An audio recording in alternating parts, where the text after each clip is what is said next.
जन्नत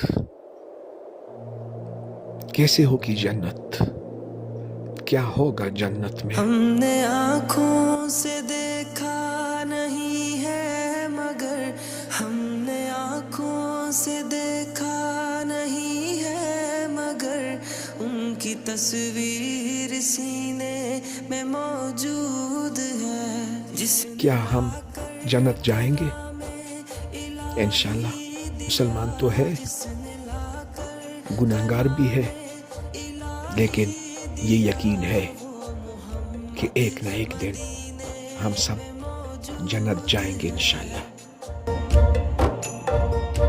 फूल खिलते हैं पड़ पड़ के सल्ले अला, फूल खिलते हैं पड़ पड़ के सल्ले अला, झूम कर कह रही है ये बातें सबा, ऐसी खुशबू चमन के गुलों में कहाँ, ऐसी खुशबू चमन के गुलों में कहाँ, जो नबी के पसीने में मौजूद है। हमने आँखों से देखा नहीं है मगर हमने आँखों से देखा नहीं है मगर उनकी तस्वीर सीने में मौजूद है। लेकिन क्या आप लोगों को पता है कि दुनिया में भी जन्नत है? वो जन्नत कहाँ है? वो जन्नत मदीना मनौरा में है। जी हाँ, मौजूद है। सरकारे दो जहान, सरकारे दो आलम हज़रत मोहम्मद सल्लल्लाहु अलैहि वसल्लम के रोज़ा मुबारक के साथ वाली जगह को दुनिया में जन्नत कहलाया गया है, जिसको रियाजुल जन्नत बोलते हैं। रिवायातों में है कि रियाजुल जन्नत जन्नत की क्यारियों में से एक क्यारी है। वाह, सुभान अल्लाह। तो आज हम जा रहे हैं रियाजुल जन्नत। आइए मदीना मनौरा में जन्नत जाते हैं, रियाजुल जन्नत जाते हैं। लेकिन जन्नत जाने के लिए ज़रूरी है कि आपको खुशबू लगी हो। इंतज़ारगाह में जन्नत दाखिल होने से पहले, यानी रियाजुल जन्नत दाखिल होने से पहले इंतज़ारगाह में खुशबू लगाई जा रही है। वाह वाह, क्या कमाल की खुशबू है। सबके हाथों पे खुशबू लगाई जा रही है, क्योंकि जन्नत खुशबुओं का महल है और वहाँ खुशबू के साथ दाखिल होना चाहिए, ताकि उसी खुशबू में हम सब भी शामिल हो सके। खुशबू लगाने के बाद रियाजुल जन्नत दाखिल होती ही इस्तकबाल किया जाता है आब ज़मज़म से। वाह या अल्लाह, तेरा लाख लाख शुक्र है। जन्नत में आम पानी तो नहीं होना चाहिए, आबे ज़मज़म होना चाहिए।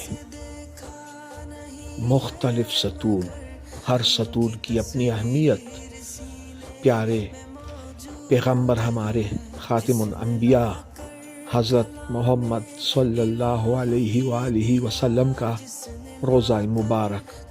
वाह, सुभान अल्लाह, या अल्लाह, तेरा लाख लाख शुक्र कि आपने एक मर्तबा फिर हमें रियाजुल जन्नत की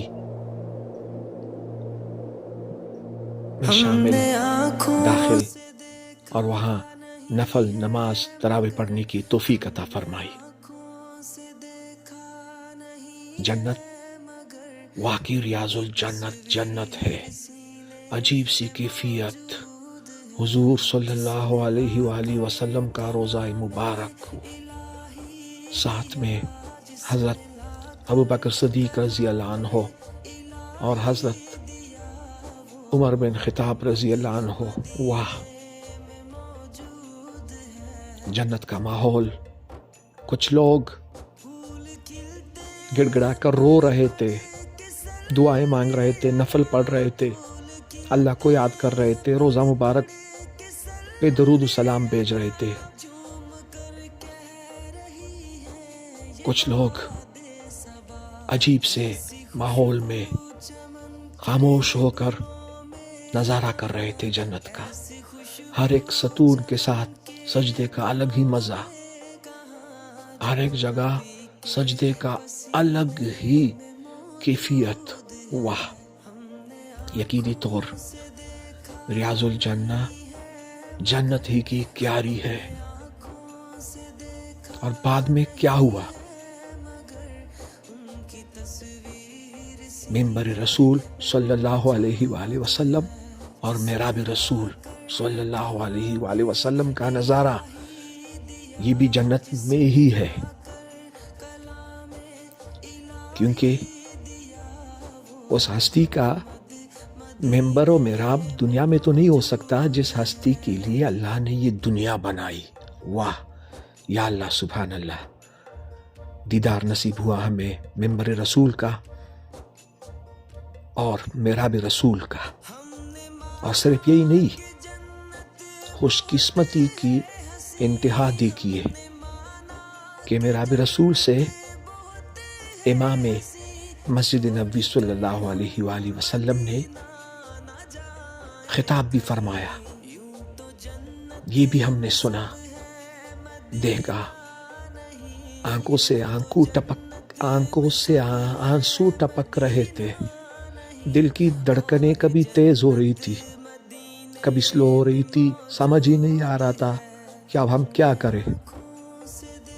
درود و سلام، ہر بندہ درود و سلام محبتیں بھیج رہا تھا